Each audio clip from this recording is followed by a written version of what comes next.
Hello everyone. कैसे हैं आप सभी? बहुत बढ़िया होंगे। ऑल इंडिया टेस्ट दे दिया, कैसा गया? बहुत अच्छा गया होगा।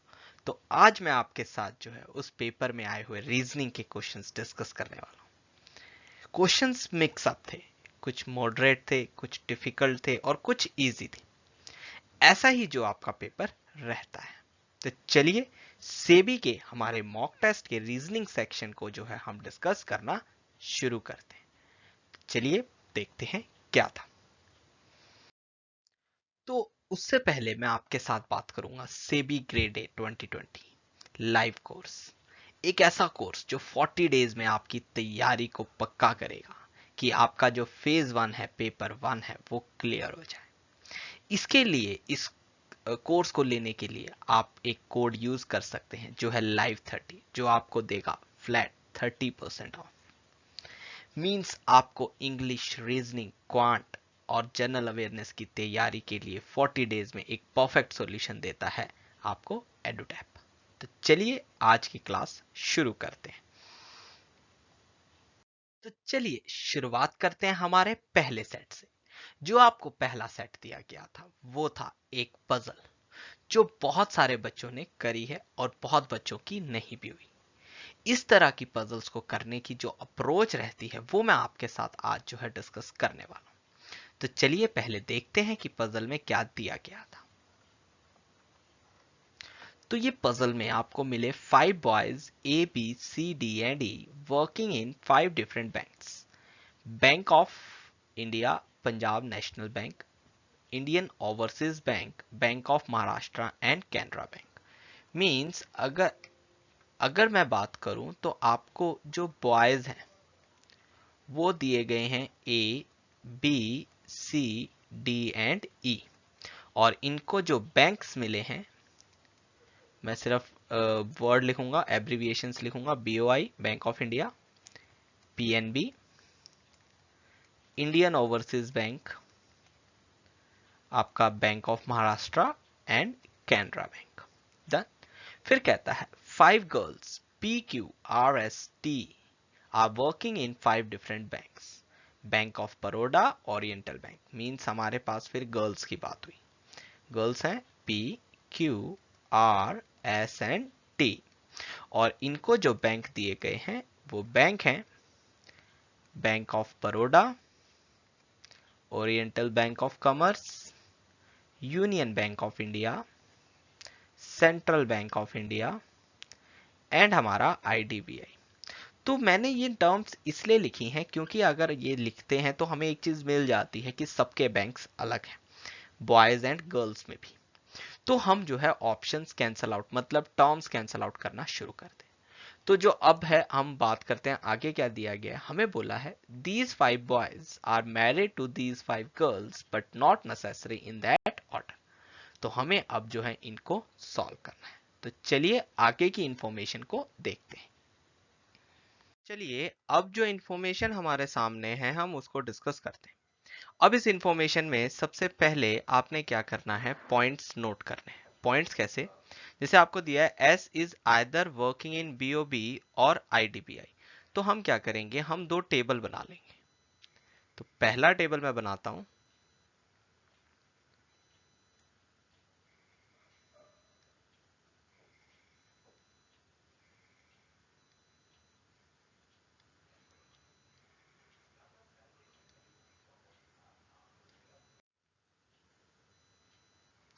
जिसमें बॉयज रखेंगे ए, बी, सी, डी एंड ई। फिर उसके बाद यहां पर बैंक आएगा, यहां मैं लिख लेता हूं गर्ल्स। क्लियर? अब गर्ल्स के बैंक के लिए दोबारा से एक नया टेबल। ठीक है, क्योंकि वो जो है इंफॉर्मेशन थोड़ी सी कॉम्प्लिकेट फॉर्म में दी गई है, तो हम उसको उसी तरीके से सॉल्व करेंगे।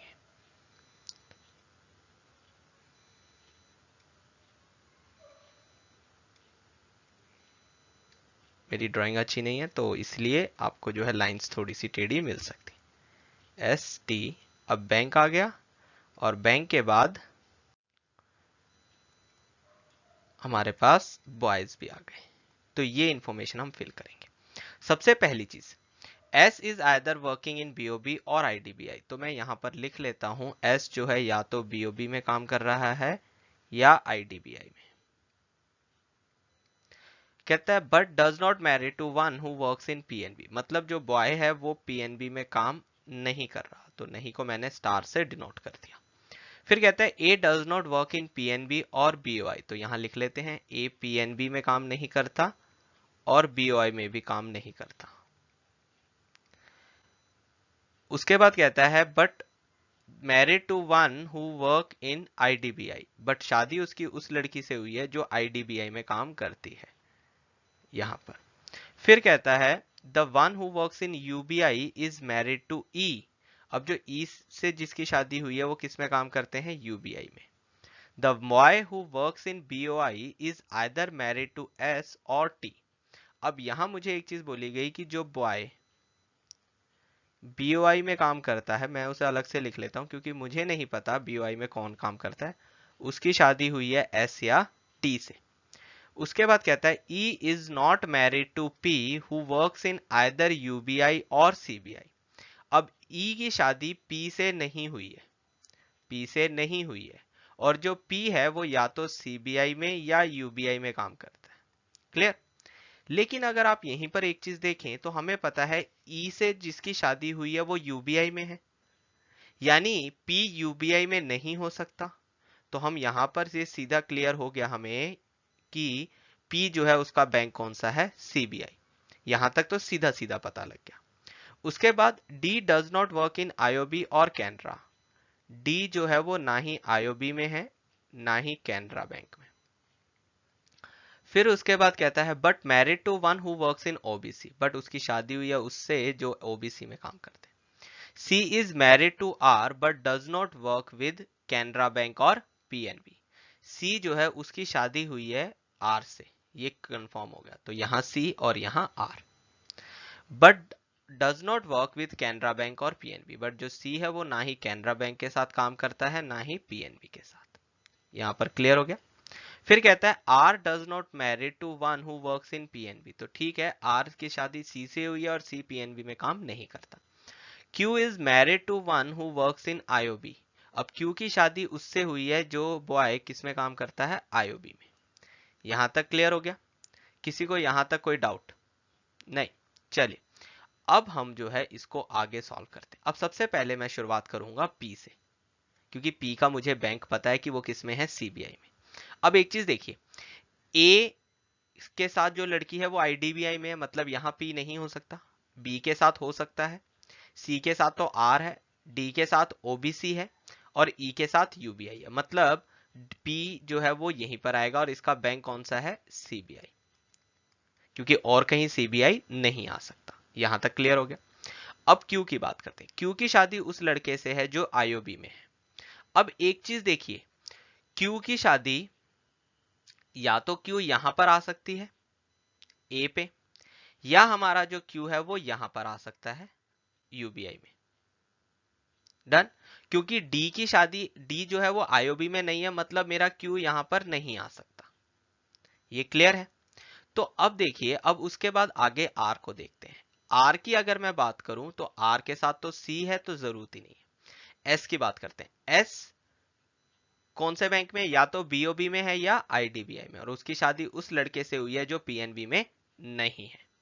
अब एक चीज देखिए, अगर मैं बात करूं ए के साथ आई, यहां पर उसको रख दूं, क्या कहते हैं, एस को रख दूं, यहां एस को रख दूं, तो मुझे क्यू यहां रखना पड़ेगा। बट अगर मैं एस को यहां रखता हूं, एस को यहां रखता हूं तो क्यू यहां रखना पड़ेगा। अब एस के लिए बैंक यूबीआई नहीं आ सकता, तो यानी मुझे यहां से पता लग गया कि जो आपका क्यू है वो यहां आएगा और जो एस है वो यहां पर आएगा, क्योंकि ये क्लियर हो गया ना, क्योंकि एस कहीं और आ ही नहीं सकता, एस आईडीबीआई या बीओबी में जाएगा और बीओबी के लिए जगह बची नहीं है, तो बीओबी जो है वो यहां पर आएगा। क्लियर। तो मुझे एस का बैंक भी पता लग गया।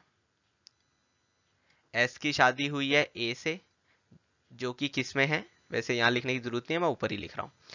अब यहां पर कौन बचा, टी बचा। तो मेरे जो गर्ल्स हैं उनके बैंक तो पूरे हो गए। अब बॉयज के बैंक करने हैं। अब मैं यहां पर इस्तेमाल करूंगा। देखिए क्यू की शादी उससे हुई है जो आईओबी में है, यानी ये किस में है, आईओबी में। डन।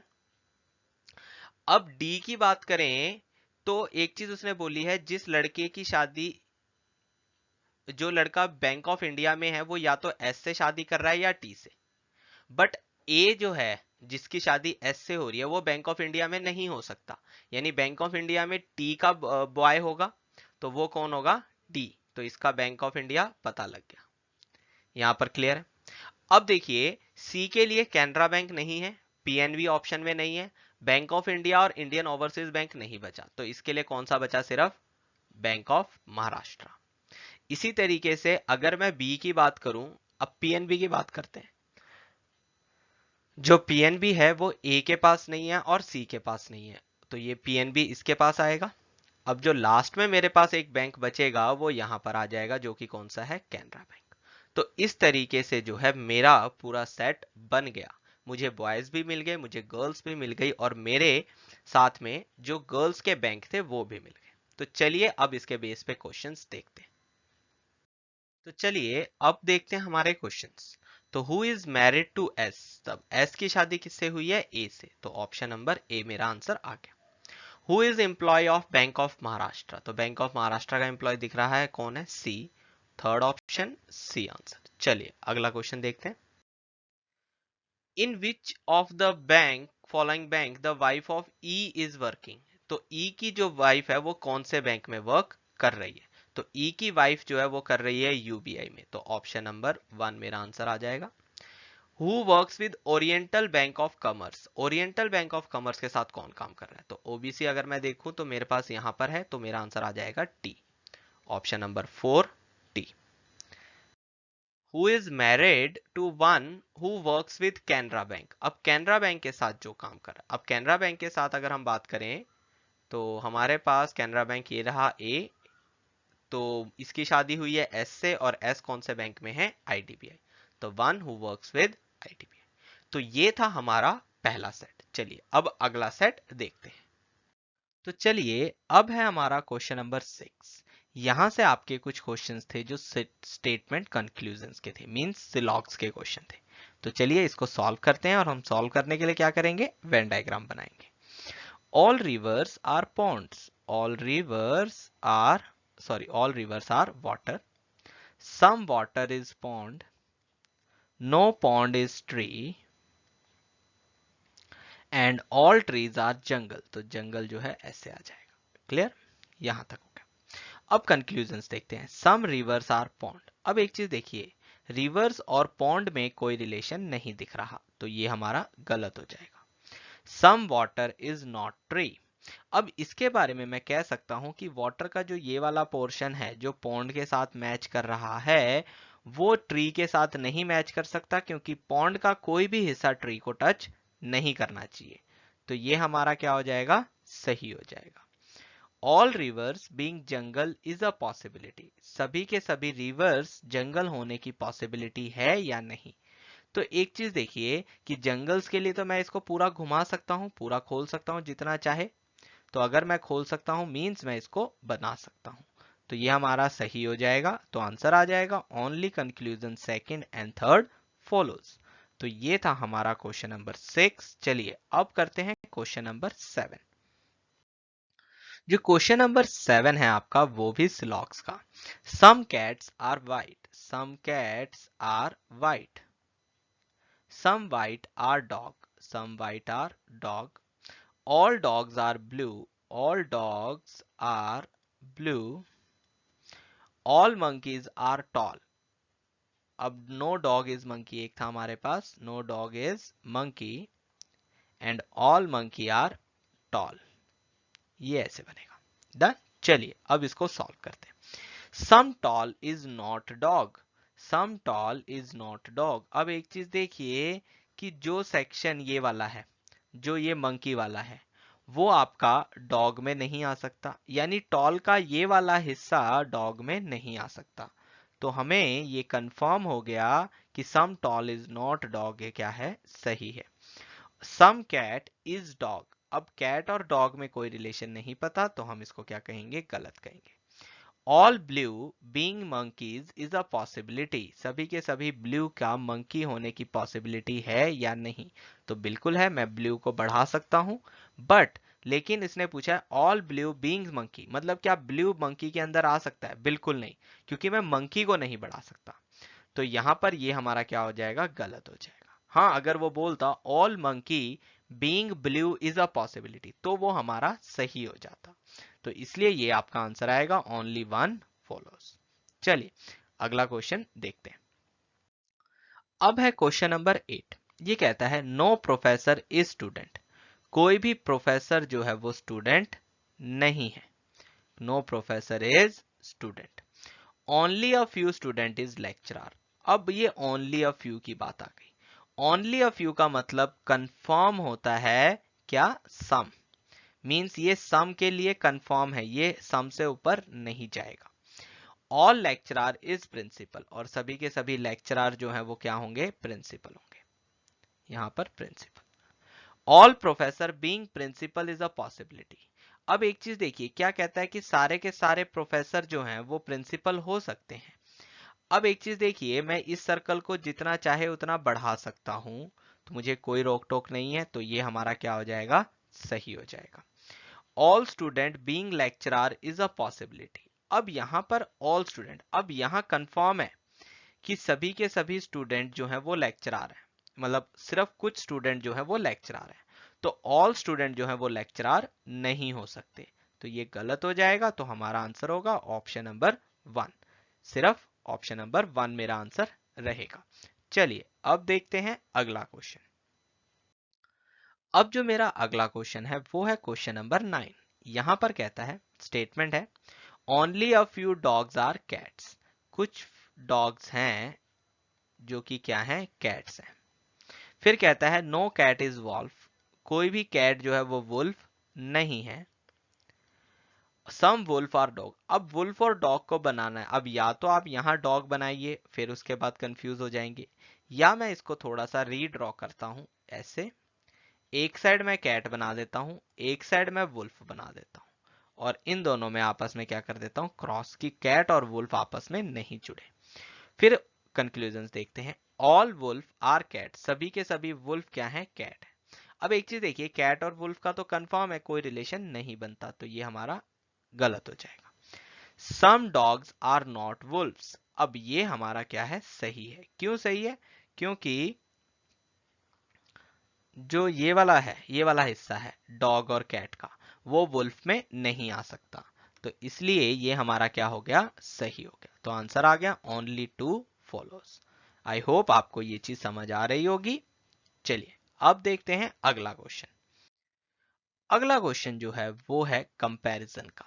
अब यहां पर जो कोड्स आपको दिए गए हैं, मींस ये है कोडिंग कंपैरिजन, तो कोड हमें दिए गए हैं। In the following questions, the symbols copyright, hash, alpha, rectangle and dollar are used with the following meanings as illustrated above below. अब मीनिंग क्या है? जो कॉपीराइट का साइन है वो डिफाइन कर रहा है a is not greater than b, means a is less than or equal to b. फिर हैश की बात कर रहा है। अब हैश में कहता है a is neither greater than nor equal to b, मतलब a is less than b। फिर अल्फा की बात कर रहा है, कहता है a is neither greater than nor smaller than, means a जो है वो क्या हो जाएगा? Equal to b। उसके बाद अगला कहता है rectangle, a is neither smaller nor equal to, means a is greater than b। और last but not the least जो डॉलर है, a is not smaller than b, means a is greater than or equal to b। तो ये हमारे पास जो है चीजें हो रही हैं। अब मैं इसको कैसे सॉल्व करूंगा उसके बारे में बहुत जरूरी है, क्योंकि ये क्वेश्चन ऐसा है कि अगर आप इसको नॉर्मल वे में सॉल्व करेंगे तो that will be a time consuming. चलिए अब देखते हैं। अब मैंने ये चीजें यहीं पर लिख दी हैं, बट क्या मैं इसका इस्तेमाल ऐसे ही करने वाला हूं? बिल्कुल नहीं, मैं इसको बनाऊंगा एक बॉक्स में। अब देखिए ये बॉक्स कैसे होता है। मैं साइन लगाऊंगा ग्रेटर देन, ग्रेटर, ये वाला, और ऐसे यहां नीचे लेस आएगा और बीच में इक्वल टू आएगा। अब यही चीज मैं यहां पर दोबारा बनाऊंगा, बट यहां पर मैं सिंबल्स रखूंगा। अब देखिए ये वाला जो सिंबल है वो किसके लिए है? कॉपीराइट के लिए। मतलब यहां मेरा क्या आ जाएगा? कॉपीराइट। इसी तरीके से अगर मैं लेस देन की बात करूं तो उसके लिए आएगा हैश, इक्वल टू के लिए आएगा अल्फा, इधर ग्रेटर के लिए आएगा बॉक्स, और इसके लिए आ जाएगा ग्रेटर देन। अब आपको क्या याद रखना है? यहां पर आएगा डॉलर, सॉरी। अब आपको क्या याद रखना है? आपको ये याद रखना है। अब एक चीज देखिए, अगर हैश से डॉलर पे जाएगा, तो अगर कोई दो टर्म्स हैं, लेट से ए और बी हैं, इनके बीच में डॉलर और हैश दोनों आ रहे हैं किसी कारण, तो ये आपको क्या देंगे? नो रिलेशन, क्योंकि ग्रेटर देन और लेस देन दोनों तो पॉसिबल नहीं होते। डन। तो यानी हमें या तो इस डायरेक्शन में घूमेंगे या इस डायरेक्शन में घूमेंगे। अगर इससे इधर आए या इससे इधर आए तो मेरे रिलेशन अपने आप कैंसिल हो जाएंगे। तो हमें वो चीज करके हमें इजी रहता है। जैसे देखिए, अब मुझे पहला कंक्लूजन देखते हैं, हम स्टेटमेंट बाद में बनाएंगे, पहले conclusion. W dollar P, dollar means ये वाला साइन चाहिए मुझे, यानी डब्ल्यू और पी के बीच में डॉलर अल्फा और यही होना चाहिए। इवन ये भी नहीं चलेगा, डॉलर और अल्फा ही हो सकता है। तो अब देखिए, W से V, V से R, R से Q और P से Q जाना है। अब मैंने W से Q जाना है, W से P जाना है, उल्टे फॉर्म में, रिवर्स फॉर्म में है ना ये। इसको मैं ऐसे लिख लेता हूं, देखिए W यहां है और P यहां है, यही हो रहा है। W से V, V से R, R से Q और Q से P जाएगा। अब W से V जा रहा है ये वाला साइन। अब एक चीज देखिए कि अगर आपको जो चीज ध्यान रखनी है, A is greater than B है, तो हम लिखेंगे इन दोनों में साइन होगा ये वाला, है ना। अगर B is less than A लिख दिया तो भी यही वाला साइन होगा। मतलब ये साइन उल्टे हो जाएंगे बट ये रिप्रेजेंटेशन सेम रहेगी। तो अगर कॉपीराइट है मतलब ये मुझे अलाउड है डॉलर की जगह। क्यों? क्योंकि मैंने इन दोनों को क्या किया है? उल्टा किया है। ये बहुत इंपॉर्टेंट चीज है। अब उसके बाद आर और वी में कौन सा साइन है? बॉक्स का। अब जैसे ही आप कॉपीराइट से बॉक्स में आ गए तो अलाउड ही नहीं है, ये तो उल्टा हो गया। तो ये वाला मेरा क्या हो जाएगा? गलत हो जाएगा, मुझे आगे सॉल्व भी नहीं करना। अब इसी तरीके से आर और डब्ल्यू के बीच में चाहिए बॉक्स। अब आर और डब्ल्यू के बीच में अगर आप देखें तो बॉक्स और कॉपीराइट दोनों आ रहे हैं, ये ऑपोजिट वाले कभी भी पॉसिबल नहीं होते, तो ये हमारा क्या हो जाएगा? गलत हो जाएगा। फिर आता है आर और पी के बीच में। अब अगर आर और पी की बात करी जाए तो आर और पी में मैं इस साइड को डायरेक्शन में जाऊंगा। अब इनके बीच में जो साइन है, एक डॉलर है और एक बॉक्स है, यानी ये दोनों साइन है। यहां तक ठीक है ये चीज है। यानी इन दोनों का जो रिजल्टेंट निकलेगा वो निकलेगा आर इधर, पी इधर और इधर बॉक्स। यही होगा ना, क्योंकि इस साइड डायरेक्शन में जाएंगे। तो देखिए, ये पी आर है और ये आर पी है, बट दोनों के बीच में साइन सेम है, तो ये भी हमारा गलत होगा। क्योंकि मैंने आपको बताया था कि अगर आप इन दोनों को रिवर्स करते हैं तो ग्रेटर और लेस देन भी उल्टे हो जाएंगे। फिर आया V और P के बीच में। अब देखिए, V और P के बीच में बॉक्स भी है, यहां भी बॉक्स है, बट यहां डॉलर है। मतलब P बॉक्स V ये बनेगा। बट मुझे क्या दिया गया है? V copyright P। क्या ये सही है? नहीं, ये भी गलत है। क्योंकि कॉपीराइट में हमारे पास दोनों आते हैं, लेस देन और इक्वल टू दोनों। बट यहीं पर अगर आप देख लें तो आपको P जो है वो लेस देन वाला ही साइन मिलेगा। मतलब हैश होता तो मैं कर लेता। तो ये भी मेरा गलत हो गया। तो यानी आंसर क्या आ गया? Third option, none of true. Done. चलिए अब देखते हैं अगला क्वेश्चन। अब देखते हैं हम क्वेश्चन नंबर 11। क्वेश्चन नंबर 11 देखिए, कहता है स्टेटमेंट दिए एफ हैश जी, जी कॉपीराइट एच, एच अल्फा आई और आई हैश जे। मतलब अगर आप ध्यान से देखें वो इसी डायरेक्शन में घूम रहा है। कॉपीराइट है, अल्फा है और हैश है, मुझे उसको बनाने की जरूरत नहीं है। अब कहता है एफ और जे के बीच में देखो, अब एफ से जे जाऊंगा तो इन तीनों का जो रिजल्टेंट निकलेगा वो तो हमेशा एफ हैश जे ही निकलेगा, क्योंकि लेस देन ही आ सकता है ना इन तीनों का रिजल्टेंट फाइनली। तो एफ हैश जे सही हो गया।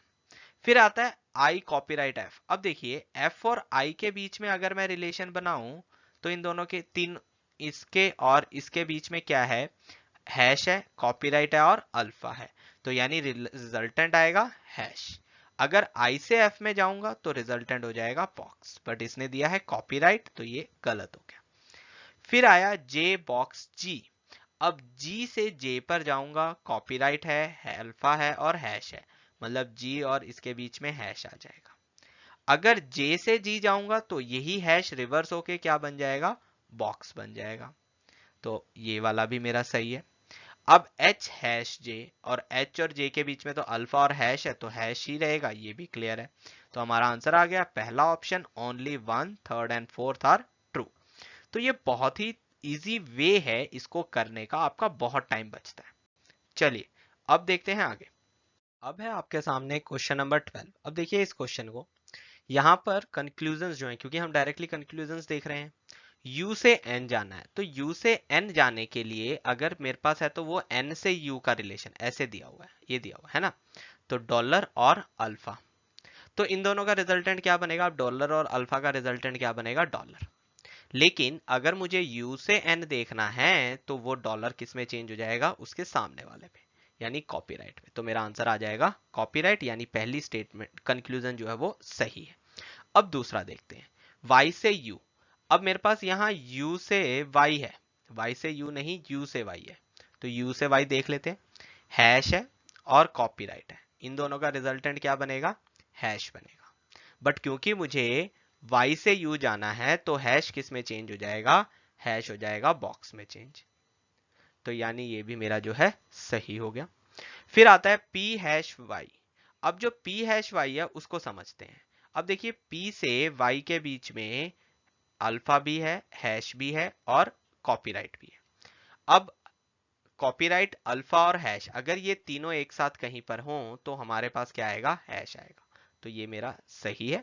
इसी तरीके से x, अगर इसकी बात करें तो अल्फा और हैश ही है, तो इन दोनों का रिजल्टेंट भी क्या आएगा, हैश आएगा, और वो ही मुझे दिया गया है।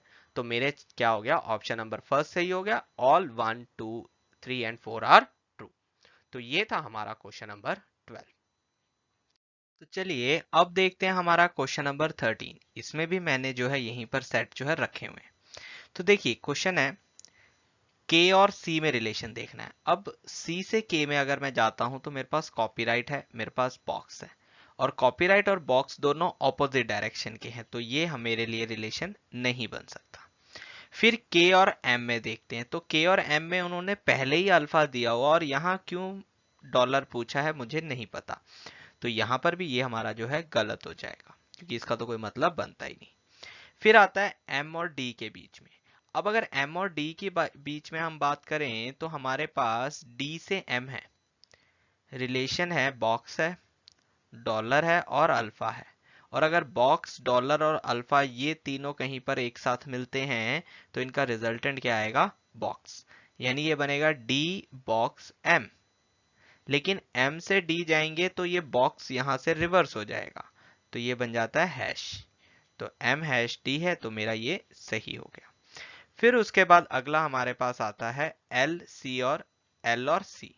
अब l से c अगर मैं आता हूं तो कॉपीराइट है, बॉक्स है और डॉलर है। बॉक्स और कॉपीराइट अगर दोनों एक साथ दिखते हैं तो ये हमारा कभी हो नहीं सकता, तो ये हमारा क्या हो जाएगा, गलत हो जाएगा। तो ये मेरे पास आंसर आ गया, only third is true. Clear. चलिए अब देखते हैं अगला क्वेश्चन। अब देखते हैं हम क्वेश्चन नंबर 14। जो क्वेश्चन नंबर 14 है वो भी आपका कंपैरिजन का है।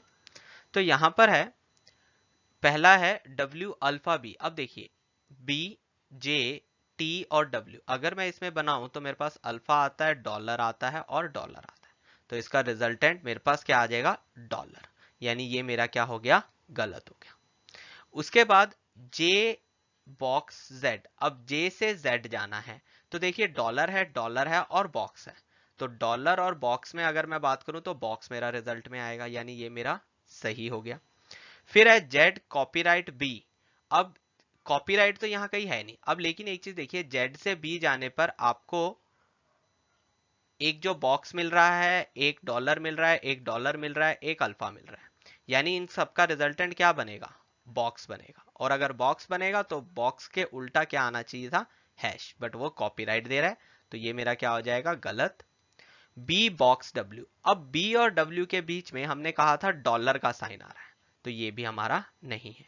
अब आप एक चीज यहां ध्यान से देखिए, इन दोनों में अगर मैं देखूं तो डब्ल्यू और बी में यहां इक्वल टू का साइन है, और यहां डब्ल्यू और बी में ग्रेटर देन का साइन है, और इन डॉलर का मतलब यही तो है, ग्रेटर देन और इक्वल टू, मींस हमारे पास उन दोनों के बीच में ग्रेटर और इक्वल टू है, मतलब इन दोनों में क्या लग जाएगा, आइदर और।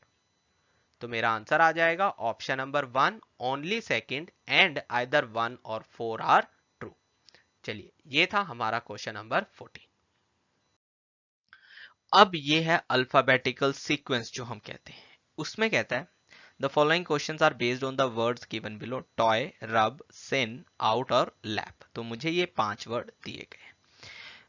15th क्वेश्चन कहता है if all the words are arranged as per alphabetical order, then how many letters are placed as per English alphabet between the middle letters of the third word from the left hand and that of the second from the right hand। अब मैंने इनको arrange करना है, तो देखिए सबसे पहले मैं क्या लिखूंगा, लैप। डन, सबसे पहले लैप आएगा क्योंकि अल्फाबेटिकल ऑर्डर में अरेंज करने हैं वर्ड। डन, फिर उसके बाद मेरा क्या आएगा, एल के बाद R, O that is out, फिर आएगा रब, फिर आएगा सिन, और लास्ट में आएगा टॉय। ये क्लियर है।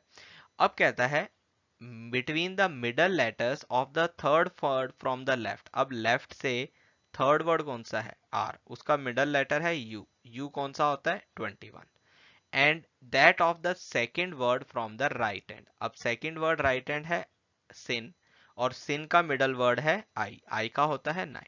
अब 21 से लेकर 9 के बीच में अगर मैं बात करूं तो मेरे पास कितने नंबर आते हैं, तो मेरे पास जो नंबर आएंगे वो आएंगे 30, 11। क्लियर। देखिए आप इसको कैसे करेंगे हमेशा। अब एक चीज देखिए, मैंने ना 21 को इंक्लूड करना है और ये पहले 9 मिस करने हैं, तो मैं क्या करूंगा, 20 में से 9 माइनस करूंगा, तो मुझे पता लग जाएंगे कितने वर्ड्स हैं बीच में, 11 वर्ड्स। तो ये एक ट्रिक इसके लिए रहती है। चलिए अब देखते हैं अगला क्वेश्चन। अगला क्वेश्चन है if letters of all the words that starts with the letter that comes after M. अब एम के बाद, एम के बाद के सारों की अगर मैं बात करूं तो सिर्फ लैब छोड़ के बाकी सभी हैं, are rearranged as per reverse dictionary order within the word. Within the word reverse order में अरेंज किए गए हैं, मतलब जैसे टॉय वर्ड है तो इसको मैं कैसे अरेंज करूंगा, रिवर्स ऑर्डर में, मतलब टी यहाँ, ओ यहाँ, टी यहाँ और वाई यहाँ, इस तरीके से। Then which of the following is the third letter of the fourth word from the right hand. अब राइट हैंड से फोर्थ वर्ड कौन सा है, रब। डन, उसका थर्ड लेटर कौन सा बनेगा, उसका थर्ड लेटर यही बनेगा, बी। तो आंसर क्या आ जाएगा मेरा, बी आ जाएगा। क्लियर। तो हमारे पास पूछा था which of the following is the third letter of the fourth word from the right hand, तो उसका थर्ड लेटर क्या आया, बी आया। चलिए अब देखते हैं अगला क्वेश्चन।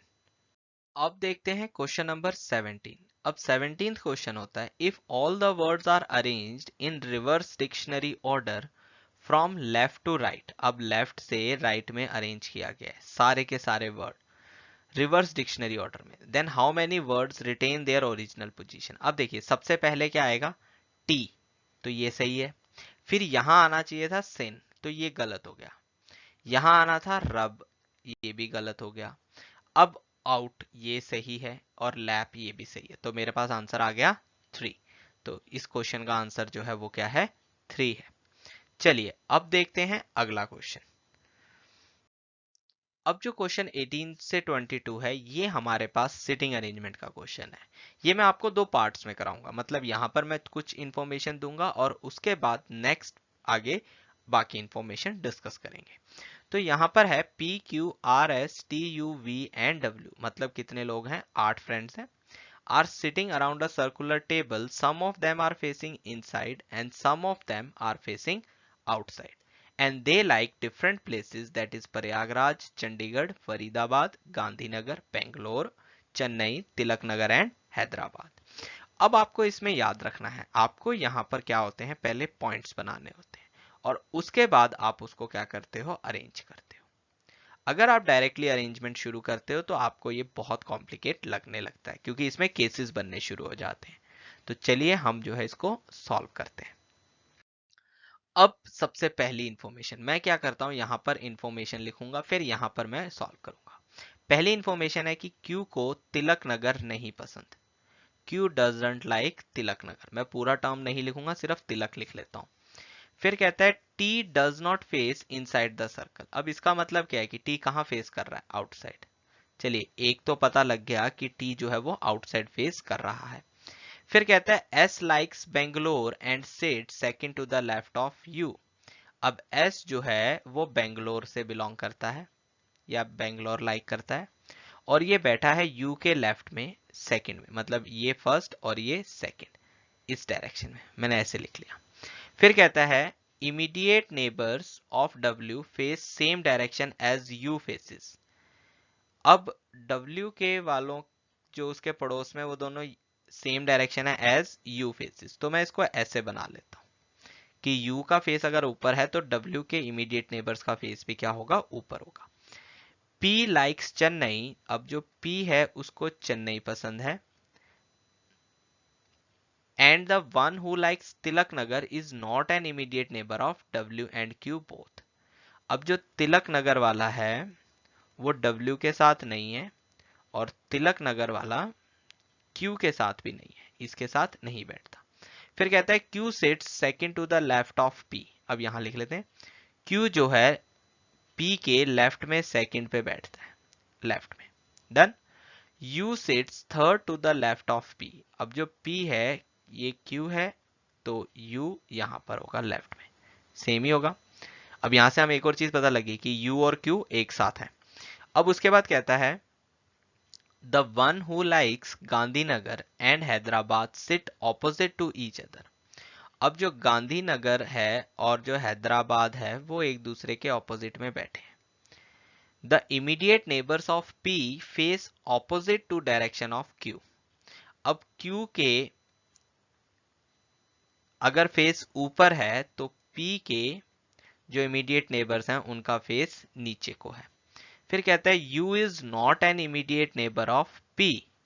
अब U जो है P का इमीडिएट नेबर नहीं है, तो वो तो यहीं पर पता लग रहा है हमें, ठीक है, तो इसको लिखने की जरूरत नहीं है। फिर कहता है R set second to the left of Q। अब Q के लेफ्ट में सेकंड में मुझे किसको बिठाना है, R को। अब एक चीज देखिए, P sets third to the right of W। P जो है W के राइट में थर्ड में, एक दो तीसरे में। इसको थोड़ा सा क्लियर कर लेते हैं।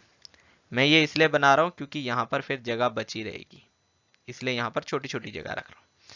फिर कहता है हु लाइक्स प्रयागराज। अब W के बारे में बता दिया कि इसको क्या पसंद है, Prayagraj. And the one who likes Faridabad, जो फरीदाबाद है, sits immediate left of R। R के इमीडिएट लेफ्ट में है। T doesn't like Gandhinagar sits opposite to Q। अब T जो है उसको गांधीनगर नहीं पसंद, और वो ऑपोजिट बैठा है Q के। ये मेरी इंफॉर्मेशन है सारी। अब सबसे पहले मैं इसी को अरेंज करूंगा, क्योंकि मुझे T का फेस भी पता है। तो मैंने एक बनाया यहां पर और एक बनाया यहां पर। अब दो क्यों बनाए हैं वो भी आपको बताऊंगा। पहली चीज, T का फेस जो है वो तो आउटसाइड है, क्लियर। तो अगर T का फेस आउटसाइड है तो ये T हो गया और ये भी T हो गया। T के ऑपोजिट में Q या तो आउटसाइड फेस होगा या इनसाइड फेस होगा। बाकियों को ऐसे लगा लेते हैं फेसेस, उसके बाद मैं बना दूंगा।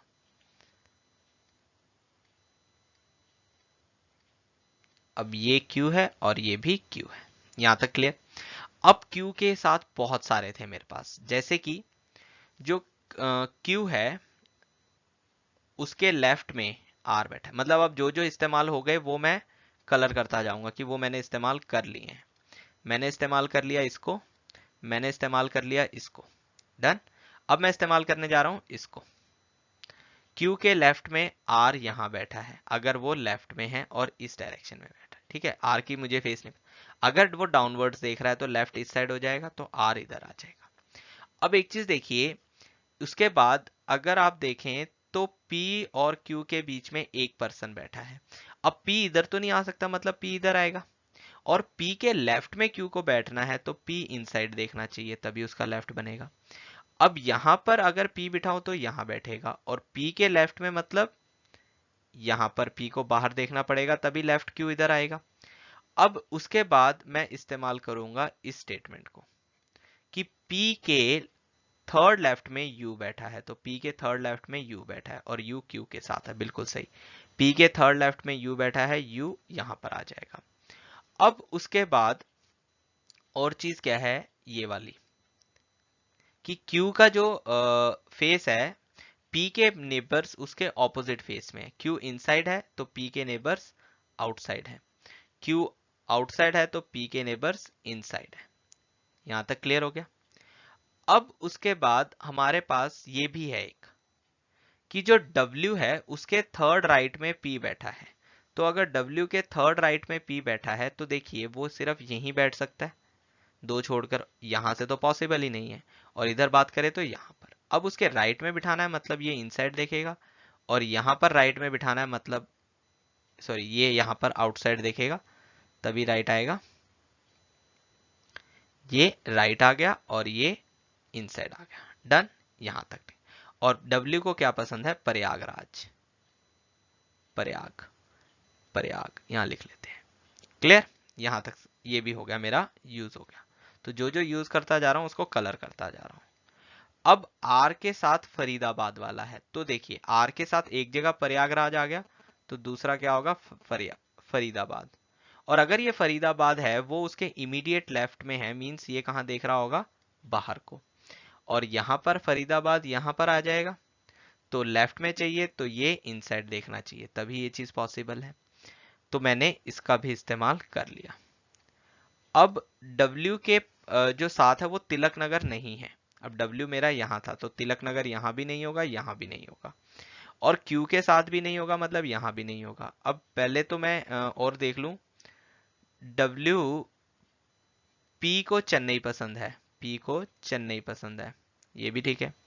अब ये भी था एक मेरे पास, S को बेंगलोर पसंद है, और S जो है U के लेफ्ट में है, अब यहीं पर आ सकता है वो। डन, तो मेरा V यहां आ जाएगा। और अगर U के लेफ्ट में है मतलब U को कहां दिखाना है, बाहर। अब यहाँ U के लेफ्ट में चाहिए तो ये इनसाइड देखेगा, S यहां पर, तो V यहां पर आ जाएगा। S को क्या पसंद है, बेंगलोर पसंद है, यहां पर भी बेंगलोर हो गया। अब उसके बाद ऑपोजिट में अगर हम देखें तो मुझे एक ऐसा पेयर चाहिए जो क्या ऑपोजिट हो, ये वाला, गंगा गांधीनगर और हैदराबाद। अब ऐसा पेयर सिर्फ यही बन रहा है T और Q के लिए, क्योंकि बाकी सभी में ऑपोजिट में एक ना एक फेस भरा हुआ है, जैसे यहाँ P के लिए चेन्नई था। डन, तो यानी अब दूसरी चीज उसने बोला है T को गांधीनगर नहीं पसंद, मतलब T के लिए क्या है, हैदराबाद। T के लिए क्या है, हैदराबाद, और Q के लिए क्या हो गया, गांधीनगर। Q के लिए हो गया गांधीनगर और T के लिए हो गया हैदराबाद। यहां तक क्लियर है, यहां तक तो क्लियर होगा सभी को। अब ये भी मैंने इस्तेमाल कर लिया। अब W के साथ तिलक नगर नहीं आएगा, तो तिलक नगर यहां नहीं आएगा, तो तिलक नगर यहां आ जाएगा। डन, अब तिलक नगर यहां रह जाएगा, और तो कोई जगह ही नहीं बची।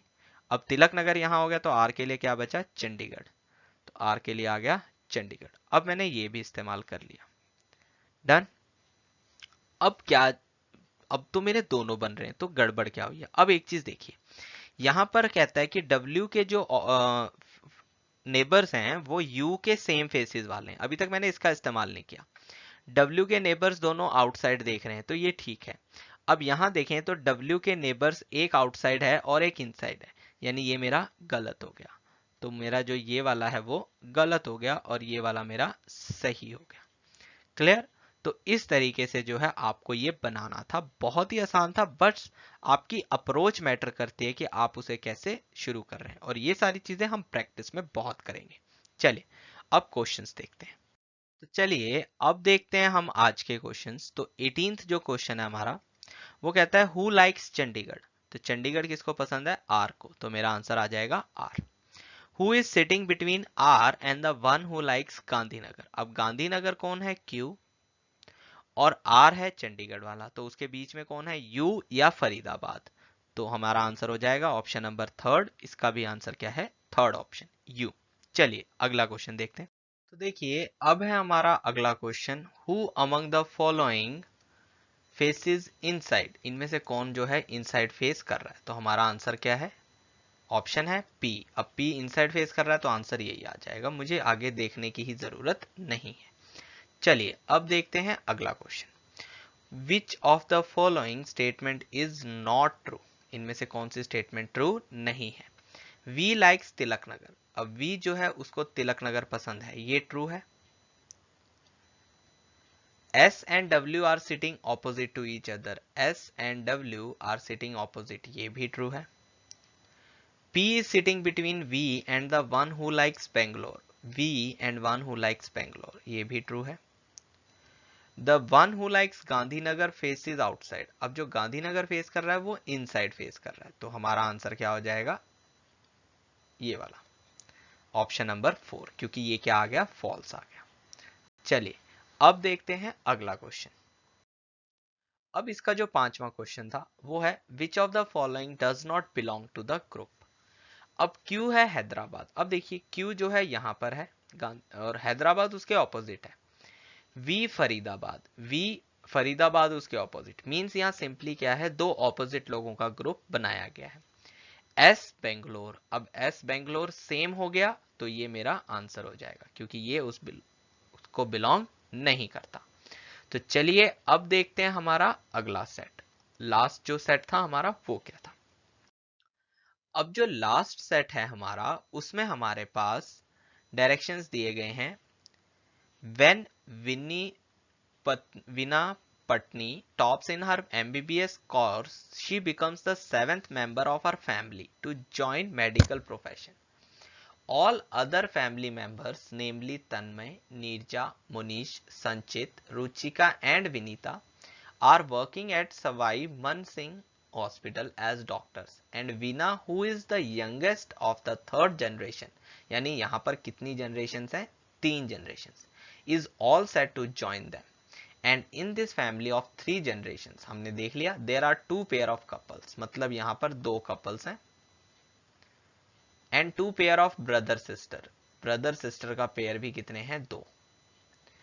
There are 3 oncologists, 2 dentists, 1 physician and 1 neuro, 3 onco हैं, 2 डेंटिस्ट हैं, 1 फिजिशियन है और 1 न्यूरो है। डन।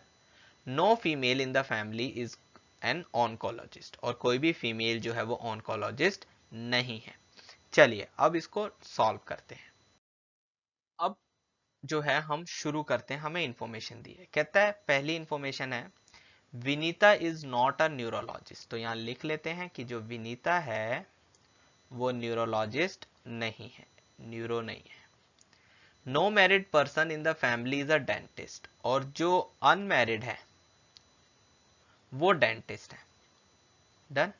अब एक चीज देखिए, यहां पर उसने टोटल कितने लोगों को हमें गिनाया है, उसने 7 की बात करी है, और 7 में से हमारे पास 4 फैमिली मेंबर्स हैं, यानी हमारे पास 3 बचेंगे जो डेंटिस्ट हैं, और उन 3 में से 2 डेंटिस्ट हैं, क्योंकि हमें डेंटिस्ट बताए गए हैं कितने हैं, 2 हैं। न्यूरो कितने हैं, 1 है। Tanmay is the son of Neeraja, अब मैं इसको यहां लिख लेता हूं कि जो तन्मय है वो सन है किसका, नीरजा का। फिर कहता है वाइल संचित is the son of Monish and his wife Vinita, और मोनीश और उसकी वाइफ है विनीता,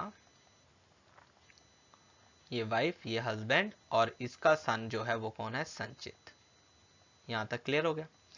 अब आगे कहता है मोनीश इज एन ऑन्कोलॉजिस्ट, अब मोनीश जो है वो ऑनको है, ठीक है, ऑनको है।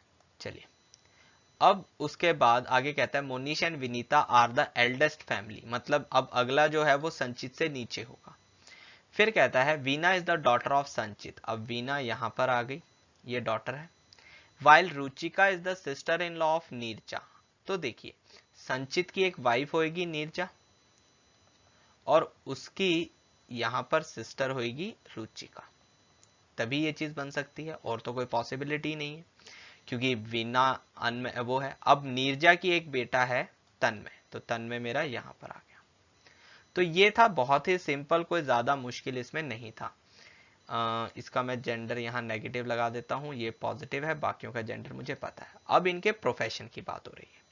देखिए, ऑनको है मनीष, संचित भी ऑनको होगा क्योंकि मेल ऑनको है, और तन्मय भी ऑनको है, और इसके अलावा मेरे पास कोई मेल नहीं है, तो यानी ऑनको 3 जो थे वो पूरे हो गए। अब मेरे पास डेंटिस्ट कितने थे? 2, और दोनों अनमैरिड होने चाहिए। तो एक डेंटिस्ट होगी रुचिका और एक डेंटिस्ट होगी बीना। यहां तक क्लियर है? उसके बाद विनीता जो है वो न्यूरो नहीं है, मतलब नीरजा जो है वो न्यूरो है, तो विनीता क्या है? फिजिशियन। तो ये मेरे जो है पूरे हो गए। चलिए अब जो है क्वेश्चन करते हैं इसके बेस पे। तो बहुत ही सिंपल था ये। तो अब है हमारा क्वेश्चन नंबर 23। कहता है how is Neerja related to Vinita. अब नीरजा जो है वो विनीता से कैसे रिलेटेड? अब देखिए, विनीता उसकी कौन है? मदर इन लॉ, क्योंकि वो उसके हस्बैंड की मदर है। तो आंसर हो गया नीरजा जो है वो क्या हो गई? Daughter in law. अगर नीरजा की बात कर रहा है तो वो डॉटर इन लॉ है। Who among the following is a physician. अब फिजिशियन कौन था? विनीता। तो आंसर आ गया ऑप्शन नंबर 3 विनीता। चलिए अब देखते हैं अगला क्वेश्चन। तो लास्ट क्वेश्चन हमारा 25th क्वेश्चन, ये कहता है how is Monish related to Tanmay. अब जो मोनीश है वो तन्मय के लिए क्या है? वो है ग्रैंडफादर। तो मेरा आंसर आ गया ऑप्शन नंबर बी ग्रैंडफादर। तो ये थे हमारे 25 क्वेश्चंस जो मैंने आपके साथ डिस्कस कर लिए, और आपने देखा कि इन क्वेश्चंस में कुछ भी मुश्किल नहीं था अगर आपकी अप्रोच सही रहती। तो थैंक यू सो मच।